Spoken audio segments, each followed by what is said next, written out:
Hi guys, আমরা এখন মিশনে আছি। আমরা এখন মিশনে যাচ্ছি পর্যটন কেন্দ্র দেখার জন্য।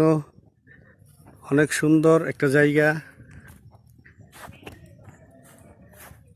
বিশাল সুন্দর একটা জায়গা, অনেক বড় স্থান, পর্যটন কেন্দ্র, যিশুর পর্যটন কেন্দ্র স্থান। এটা তীর্থস্থান, দেখার মতো একটা জায়গা। সামনে বাগিনা আছে, পিছনে আমি। অনেক সুন্দর একটা জায়গা।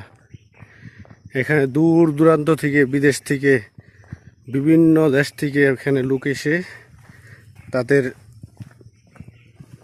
প্রভুকে তারা সেবা করে যায়। ওই যে ওখানে দেখেন একটা সাদা পাথর দিয়ে বানানো একটা মূর্তি, যিশু মূর্তি।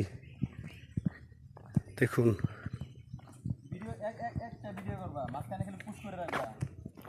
হ্যাঁ এটা তো করবে। দেখুন, বিশাল বড় একটা পুকুর, অনেক লম্বা একটা পুকুর। এটা রুই মাথা হইলো সেই মূর্তিটা। আর মেন জায়গায় এখন আমরা যাই নাই, মেন জায়গায় এখন যাবো, আস্তে আস্তে যাচ্ছি, নেক্সটে দেখতে পারবেন।